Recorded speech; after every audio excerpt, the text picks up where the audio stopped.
We're going to wait just a little bit longer, see if anybody else jumps on. Thanks for your patience.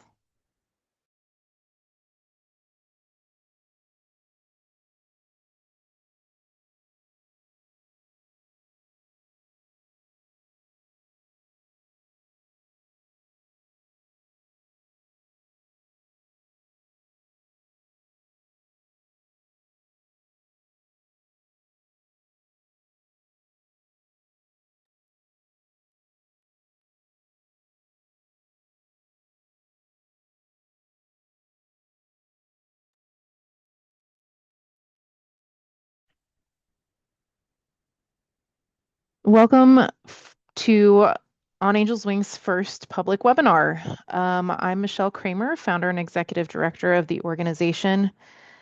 Today, we are talking about the silent grievers, supporting siblings after infant loss through honest communication and connection.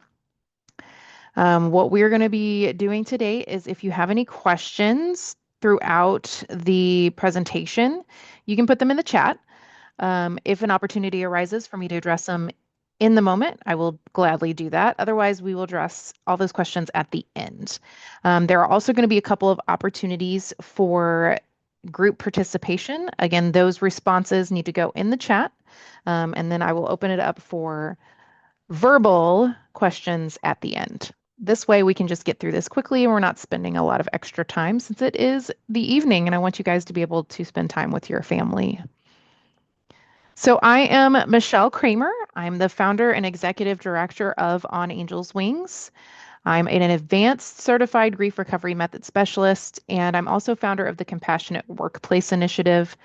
On Angel's Wings provides ongoing support and grief recovery services for families who lose a child at birth or have a child with a life-limiting diagnosis. I've been supporting families in those circumstances for 18 years. The organization is a multi-state nonprofit serving those bereaved families. I've also written a book called Unshattered Grief, Helping Others Through Loss Without Breaking Them Again, that addresses how our society somewhat fails at serving those that are grieving and helping them through that process. I've also developed On Angel's Wings Legacy of Hope, which is a sibling support program, our children's grief program that we did a camp in December, a day camp for grieving siblings of infant loss. And we've seen a lot of success with that. We will have more camps again at the end of this month. So why are we here? Well, siblings of infant loss are often overlooked or misunderstood. Um, we have seen as an organization that this is a group of kiddos that even other grief organizations do not serve. And that's actually where our Legacy of Hope program came out of, is recognizing that siblings of infant loss are often overlooked in the grief space. So what we're going to do is identify unique grief responses of those siblings, demonstrate developmentally appropriate language when explaining death, recognize overlooked signs of sibling grief, and create opportunities for sibling inclusion. What we often see is that families, those connected to a loss, will say things like they're too young to understand because the sibling was 3 when their baby brother or sister didn't come home from the hospital. Or they didn't know their sibling because they never got to meet them outside of the womb, so there isn't anything there for them to grieve. However, infant loss affects the entire family, but in different ways. Children's grief can often get overlooked because they are, quote, resilient. And responses to grief tend to be catered to adults, but our words and actions shape how children learn to grieve. And loss does not require memory to impact a child. So here's an opportunity for you guys to kind of get involved. So let's look at our first scenario and then we'll have a question response. So 5-year-old Sarah has asked for a little sister for 2 years, and now mommy has a baby sister in her belly. Sarah helped name her, choosing Bella for Sissy's middle name, but mommy went to the hospital for a long time. Grandma brought Sarah there to, quote, say goodbye, and then they all went home without baby sister. So if in the chat, answer one of these questions for me. What might Sarah be feeling? What questions would she ask her parents? And what might her parents or other adults in her life overlook in this space?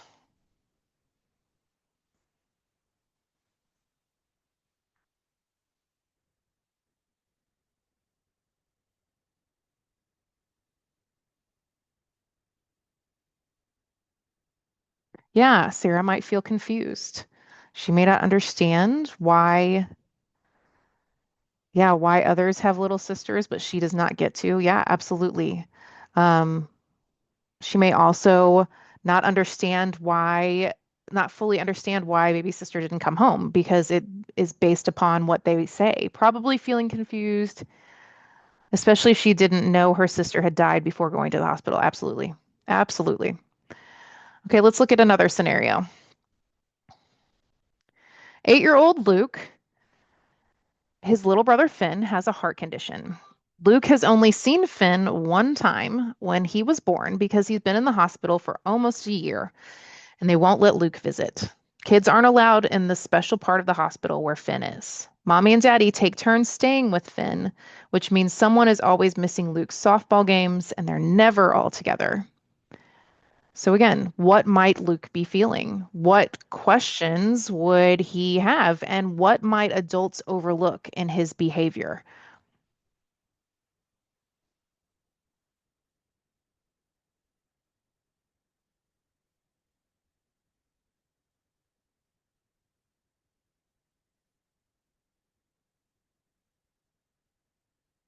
Yeah, anger, feeling like he's not getting attention. Absolutely. Left behind or not as important as he once did. Yeah, definitely feeling like he's not important, that Finn is the one that is important. He may not like Finn because mom and dad are taken away from him. Absolutely. And again, it comes back to how mom and dad are explaining Finn's situation to him, whether or not Luke understands exactly what is going on. His age also has a place in this. We'll look at one more. Lily has grown up knowing that she has a big brother that died before she was born. Every year on his birthday, they have a cake, and at Christmas, mommy gets him a present. Though she's never met him, Lily misses her brother. She knows that he will never get to do all the fun things that she does, like going to the zoo or snuggling with mommy on the couch to watch a movie. What might Lily be feeling? Or what questions would she ask about the brother she never knew? And again, what might adults overlook in Lily's behavior that would indicate something is wrong?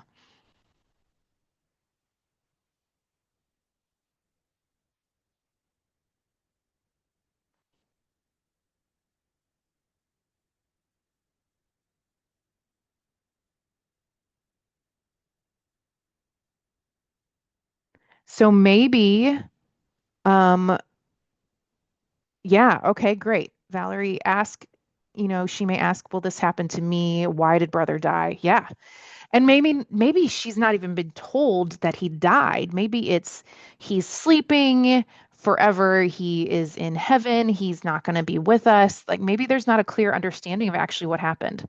A sense of loss, but not completely understanding why. Inability to connect with the deceased child in a way parents might want. Absolutely. We at On Angels Wings, we firmly believe that children who are siblings of infant loss that happened before they were born still grieve because they are born into a grieving home.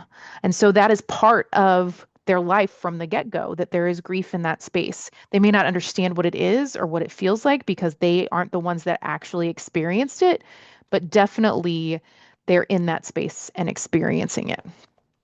So we're going to look at a few aspects of what sibling infant loss or siblings of infant loss looks like.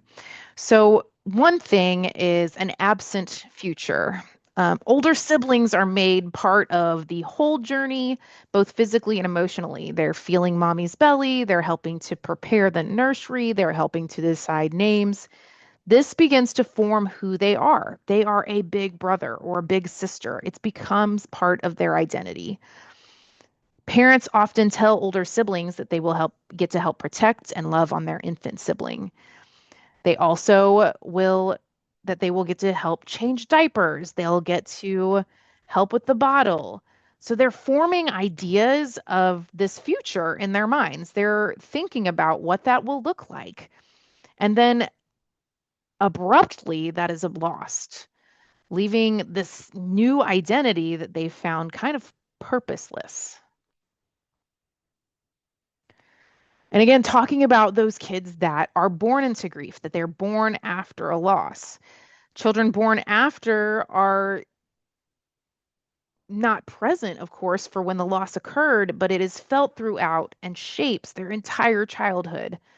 Um, this young lady pictured here at the bottom with the memory box is Willow.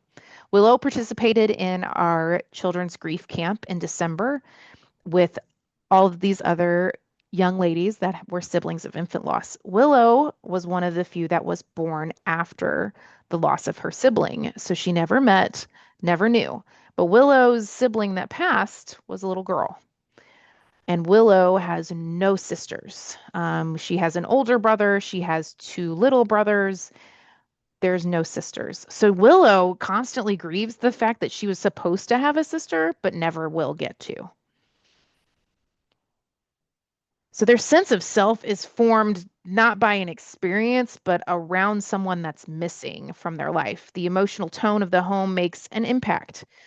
And they may even feel like they don't belong because their siblings should be there instead. They may also be afraid to miss someone they never met, that it might not be okay for them to express the impact of that loss. So there are unspoken narratives that, like, I'm not as important because I came after. Maybe one of those, or that mommy and daddy had me to replace the child that they lost. It also kind of puts pressure on them to be perfect.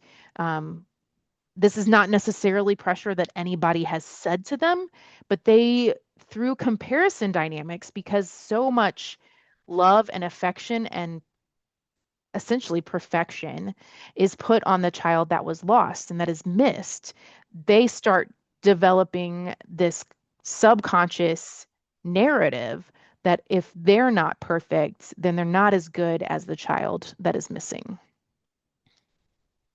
So, some myths about children who are siblings of infant loss. They're too young to understand. They will forget because they didn't have that interaction with the child, and they are resilient. But when it comes to siblings of infant loss, their grief is often overlooked because they did not have a relationship with their sibling.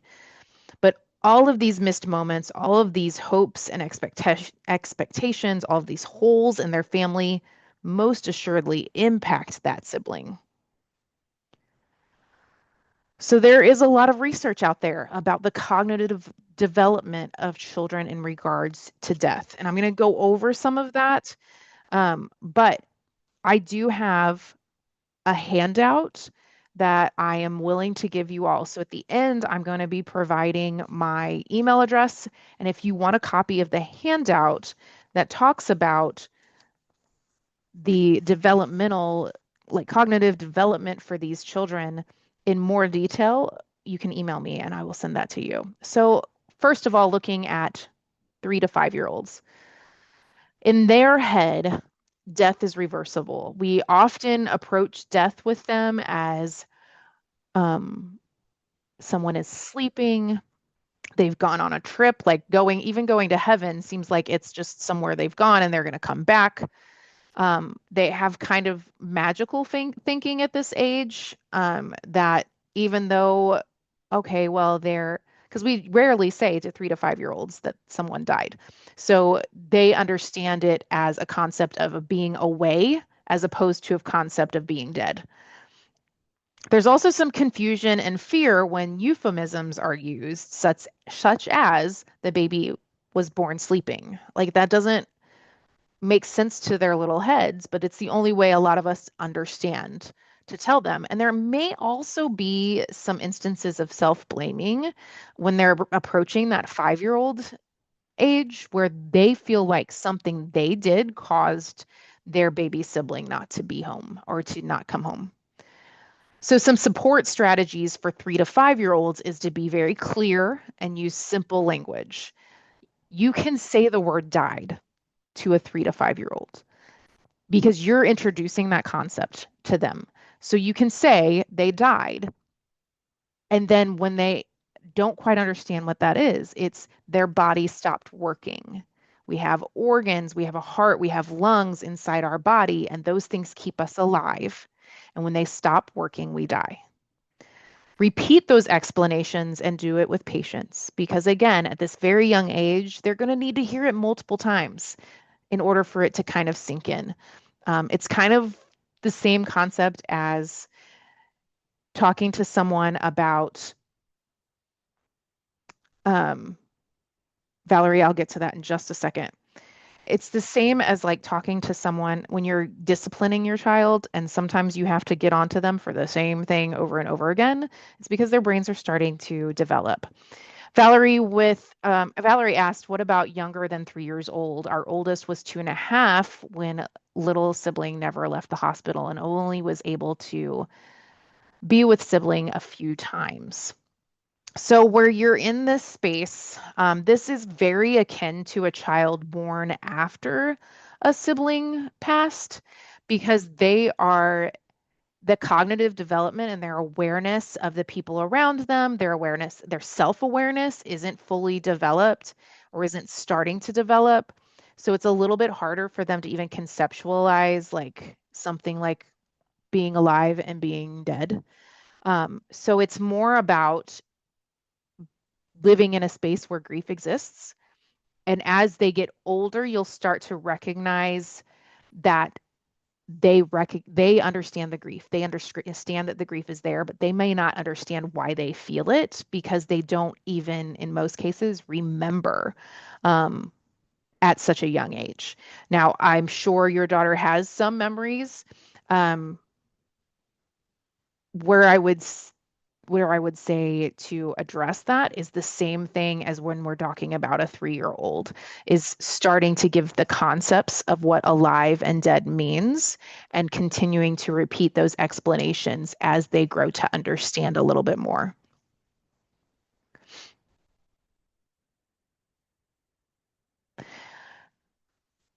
Sorry, another chat popped up. I just want to make sure that I address all of the things. You're very welcome.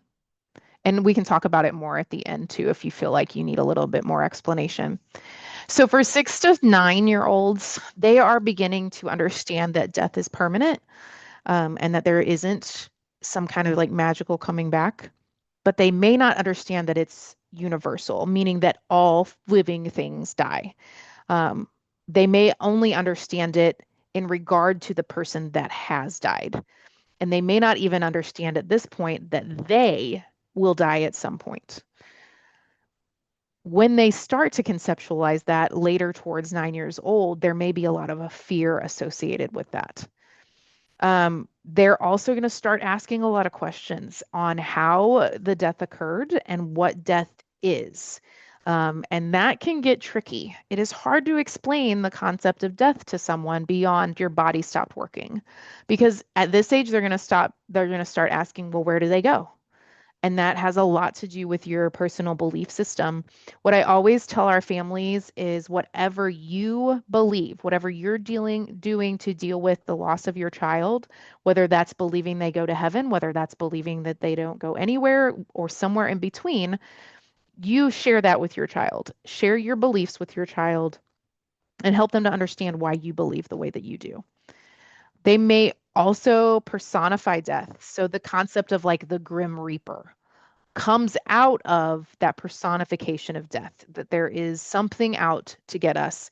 And that is where fear of death starts to develop, that there's something coming to get them and everybody they love, and that they may also fear losing other loved ones. So, for example, if you travel for your job and you have to leave um, for a work trip after you've lost like another child and you've got a child that survived that, they may fear that you're never coming home because you're leaving just like you left for the hospital with the baby to have the baby and the baby never came home with you.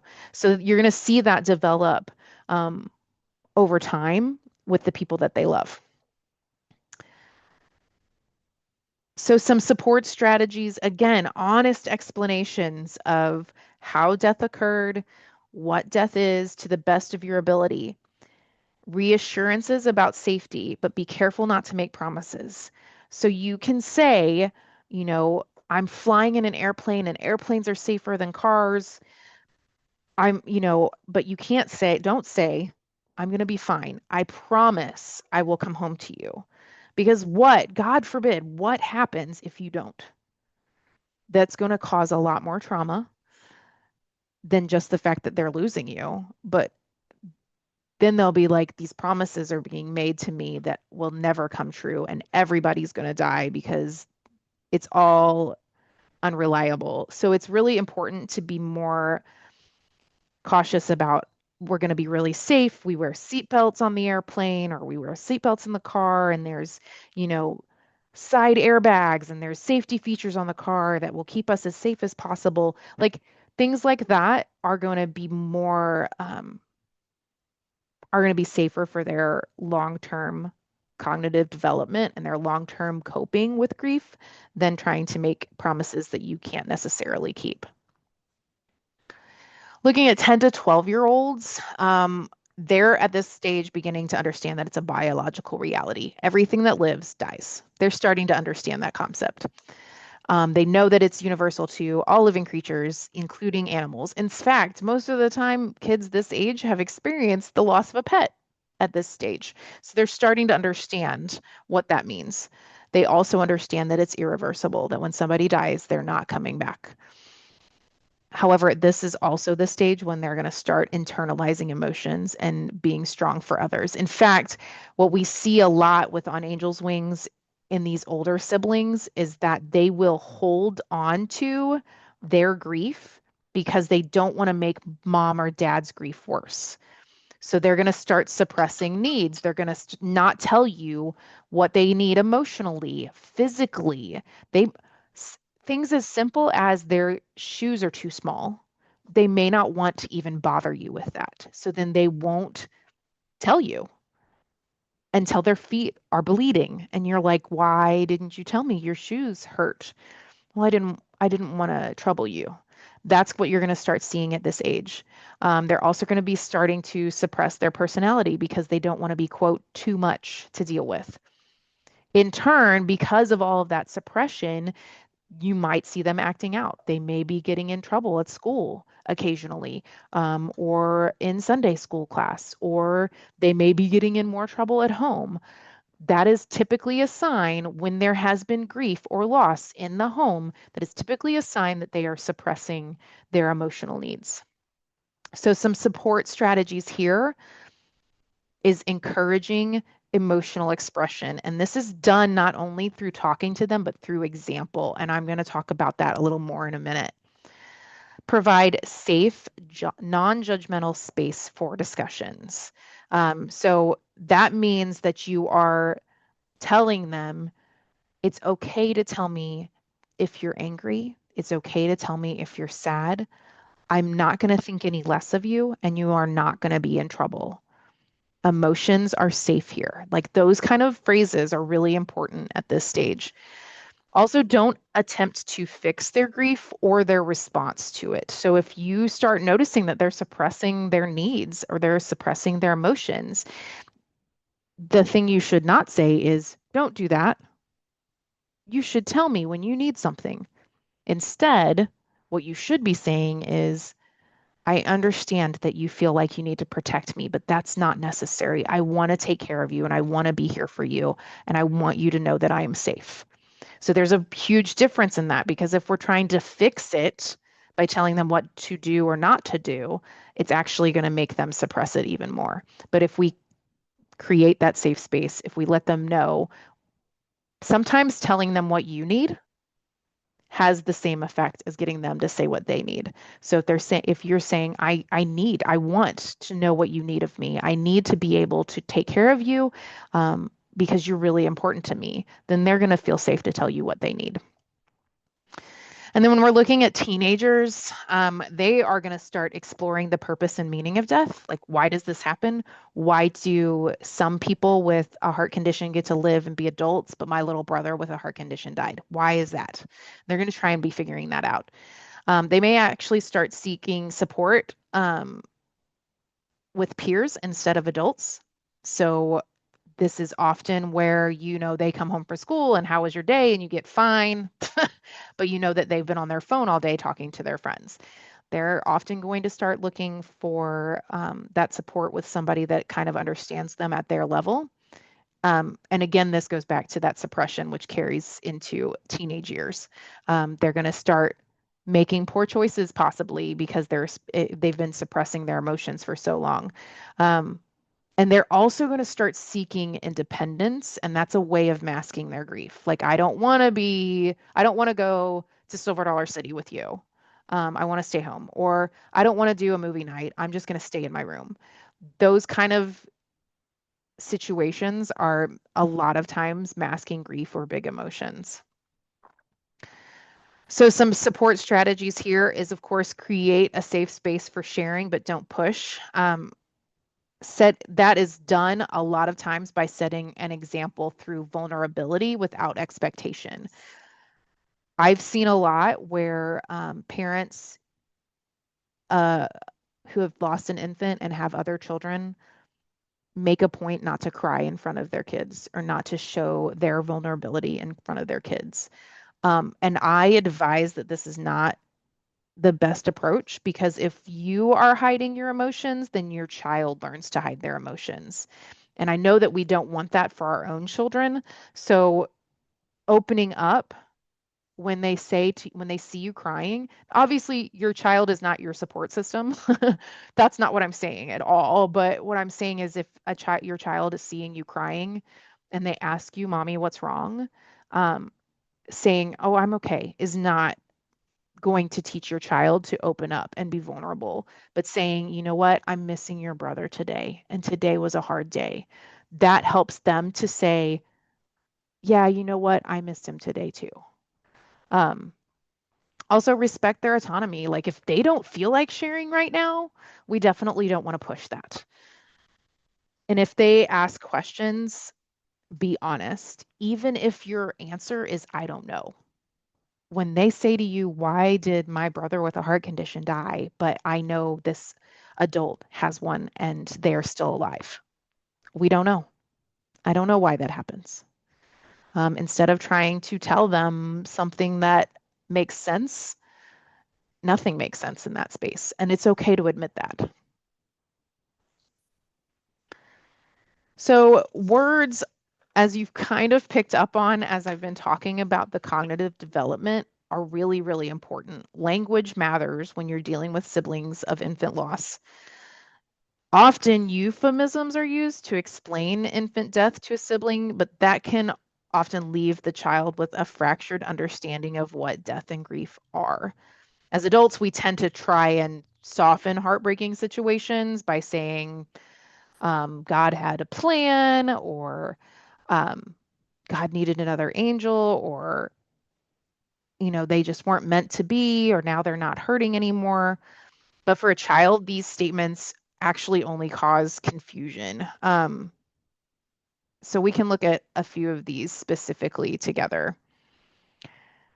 Some common euphemisms that parents, adults, caregivers use to explain infant death to a child: the baby went to sleep. We lost the baby is gone. God needed another angel. Something went wrong. The baby didn't make it. The baby is resting now.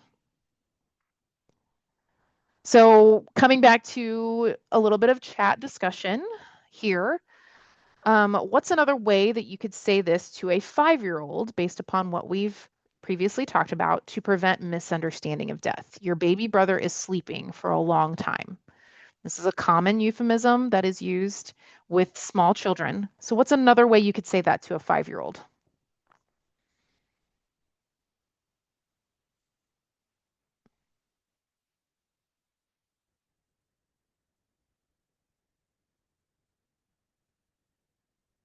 The body stopped working.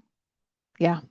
Now, 5-year-old might ask you what that means. And so then we're getting into details about we have a heart, we have lungs, we have kidneys, and all of those things are required to keep our body functioning. And when they stop working, our body stops working. Anybody else? You can also use the word dead, but you've got to explain it. Yeah. You've got to say, your baby brother died. And what that means is his body stopped working. Because we want to use the word died at an earlier age. It's pardon my bringing this to the table, but it's kind of like how we emphasize using the correct medical terms for genitalia when we're talking to our kids, right? Because when we're using colloquial words like wee wee, then when they get older, they don't understand what the medical term actually means. So it's the same concept with using the word died or using death, is that we want them to kind of understand that concept earlier because the reality is they were introduced to it at an early age, and we don't want to bring those euphemisms to the table. Okay, looking at another situation. What's another way you could say this to a 7-year-old who is born after an infant loss? We lost the baby.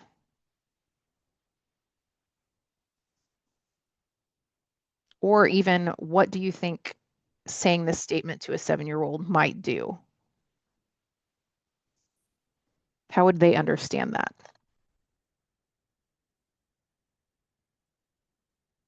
Yeah, absolutely, Valerie. Well, can we go find it? Where did you lose it? Yep, absolutely, Jordan. Yes, that can be a very confusing euphemism, especially for younger children. Um, And I know we're sitting here and we're calling it infant loss. As adults, we understand what that means, but a child doesn't get that. What could you say to effectively engage a child who lost an infant sibling and is clearly suppressing their grief?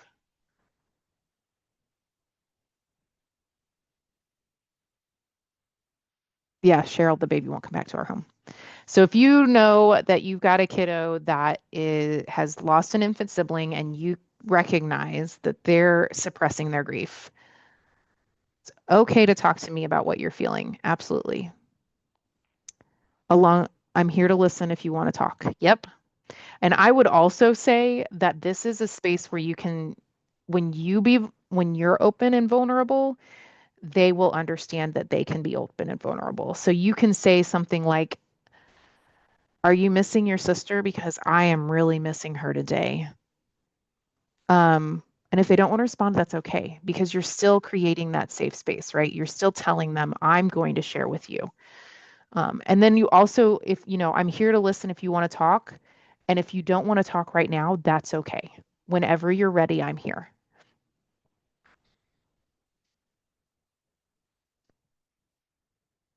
Use words that are clear, safe, and reassuring.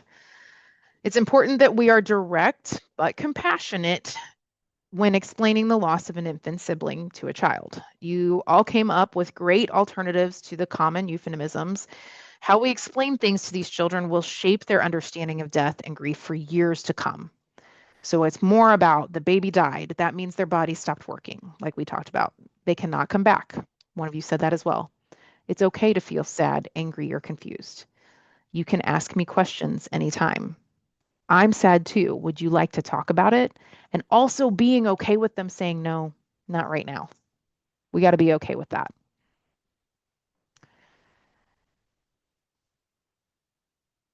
So, making the siblings part of the ongoing process of grief is really important to feeling seen, heard, and engaged with the family. So, we want to create emotional safety there through that engagement and demonstration of our grief.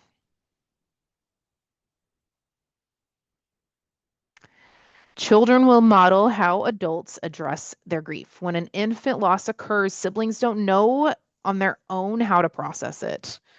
They will not only listen to what the adults are saying, but they will watch what they do to determine what is safe for them to do.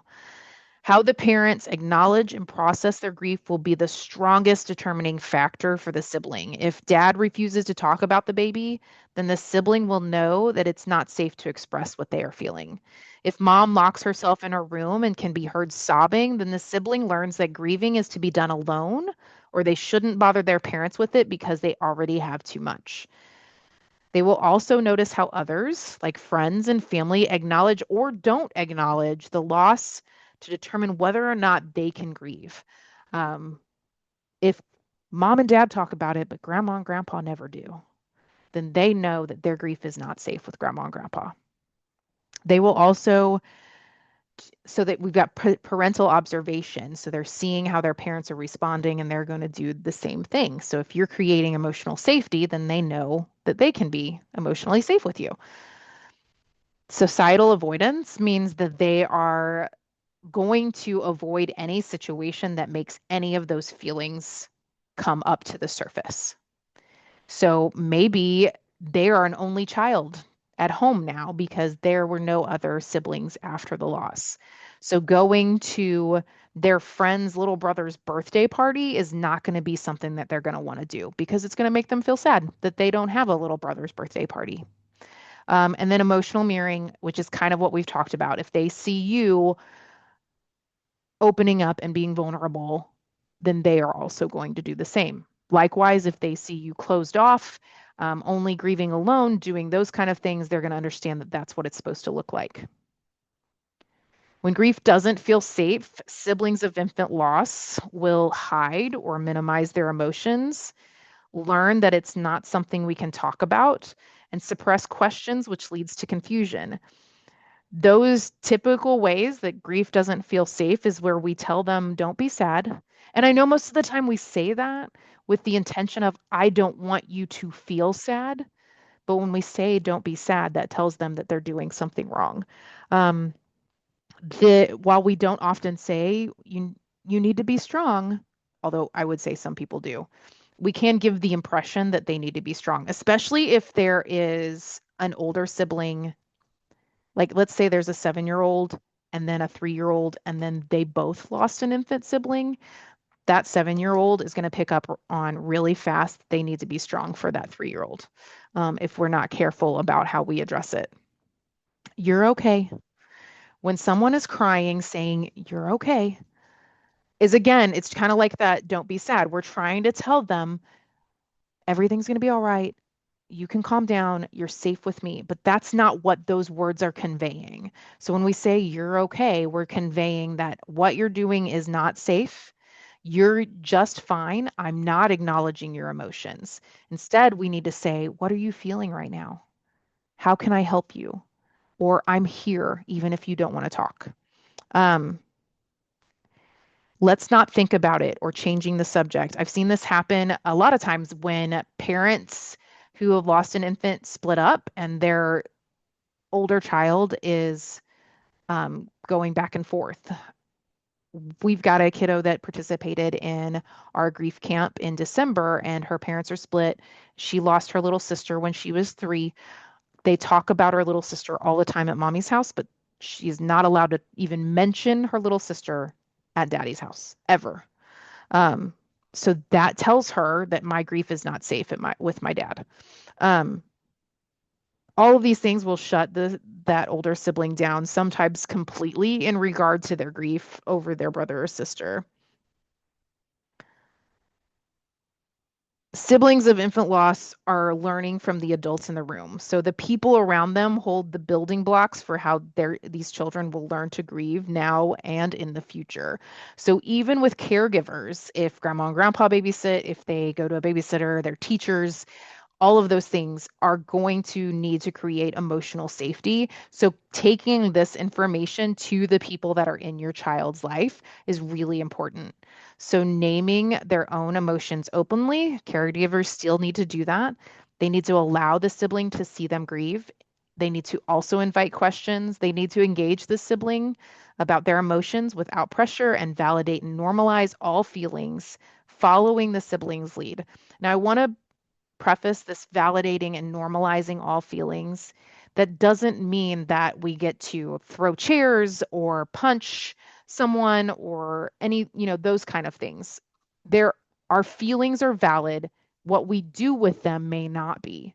So there's still space for possible redirection, but we still want to validate what they're feeling and normalize that feelings are how we process things.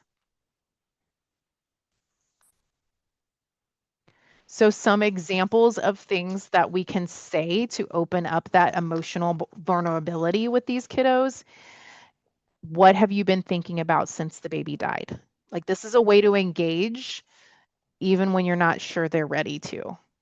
It's okay to feel sad, mad, confused. There are a lot of things you can be feeling. Do you want to share with me? You can tell me anything you're feeling at any time. I might not have all the answers, but I'm here to listen. Do you want to talk about it now or another time? That last one, creating that option is really important. Instead of just saying, do you want to talk about it and leaving it at that, when we create that possibility of another time when you're ready in just one phrase, that again creates emotional safety.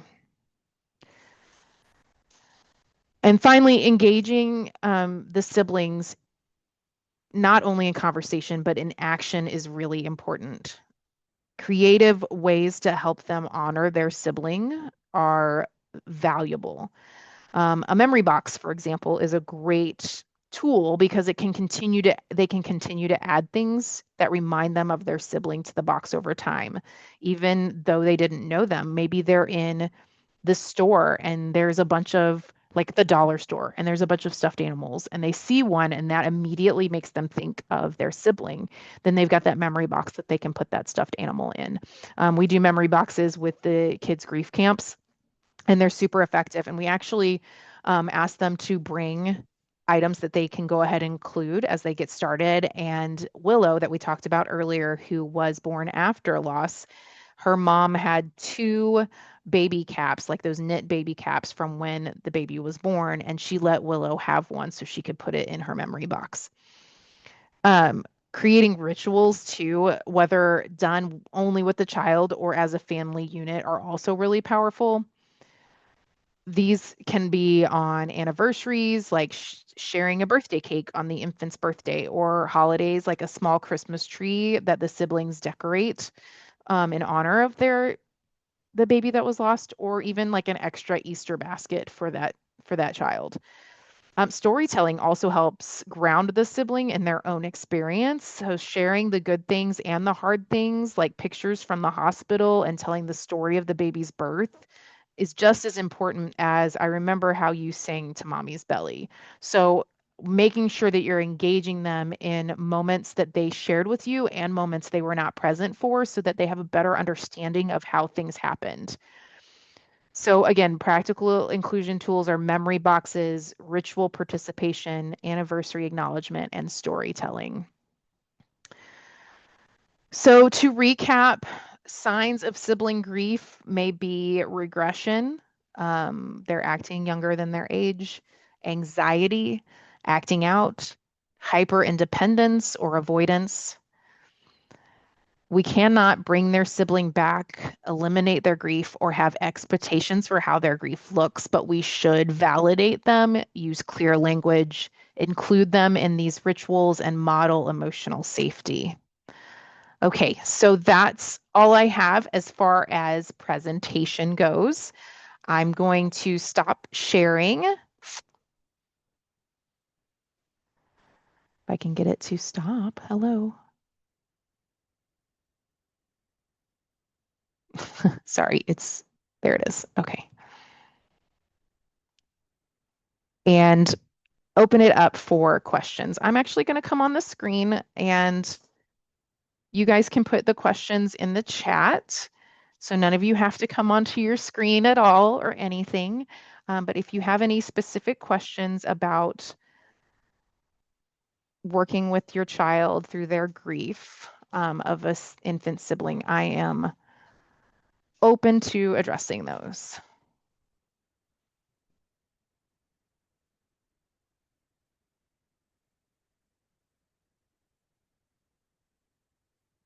Giving you guys a little time to type because I know it can take a moment.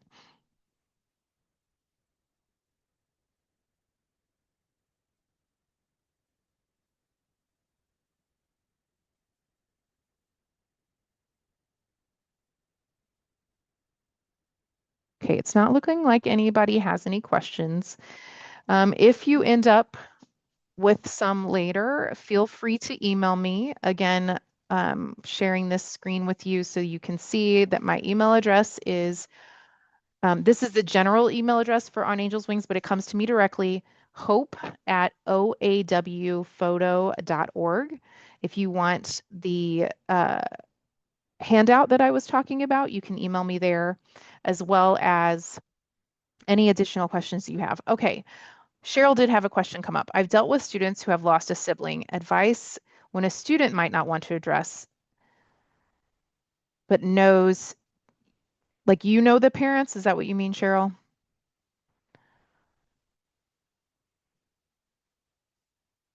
Or like informing the parents? Sorry, give me just a little bit of clarity on the specific advice that you're looking for.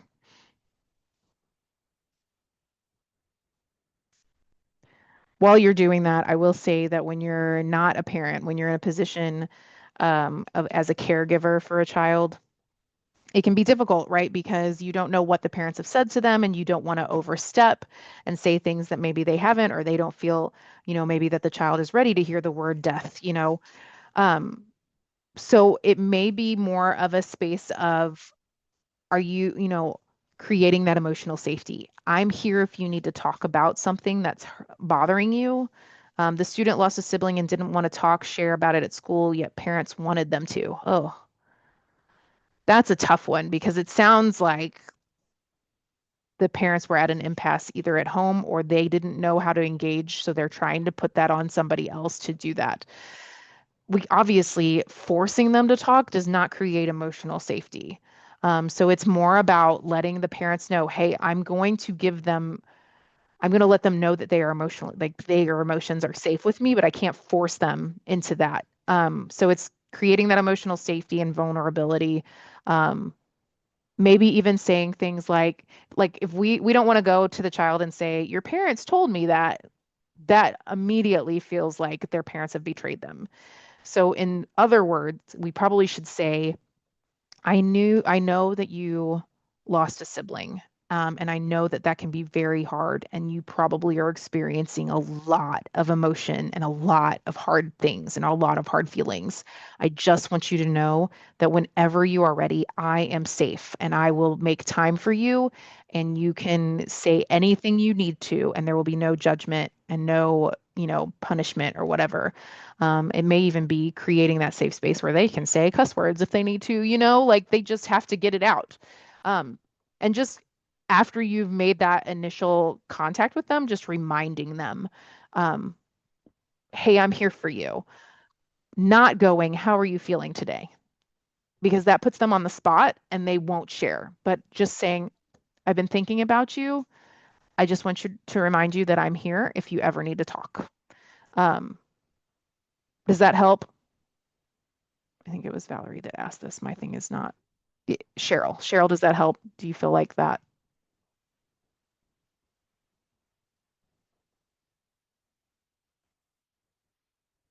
Oh, you're welcome, Jordan. No problem. It's been an honor. I am going to put the recording on our website. I can't say that it's going to be immediate, but I am going to put it on the website. So, and then we will post on socials and in our newsletter where that link is, so you can come back to it or share it with people that you need to share it with. Yeah, Cheryl, you're absolutely right. Going with the student's feelings versus the parents' wishes. Um, just from my experience working with families with the organization, their parents who don't know how to deal with their own emotions tend to push their children off on someone else because they just can't, and they don't know how, which puts you in a situation that feels almost impossible. So yeah, when you can be that, and genuinely, if that's the case, if they're pushing the child off on you to help, then that child also probably doesn't feel emotionally safe at home to share. So focusing on being that emotional safety is going to be your best bet. Okay, again, if nobody else has any other questions, right now, totally fine. You can email me at hope@oawphoto.org. I got another chat. You're welcome, Cheryl. Um, And I'm here anytime. So I appreciate y'all joining me tonight for this. Quick little howdy do. I'm going to let you see me. Hi. Thanks again for joining me tonight. And I will be watching our socials and our newsletter for the recording. Thank you so much.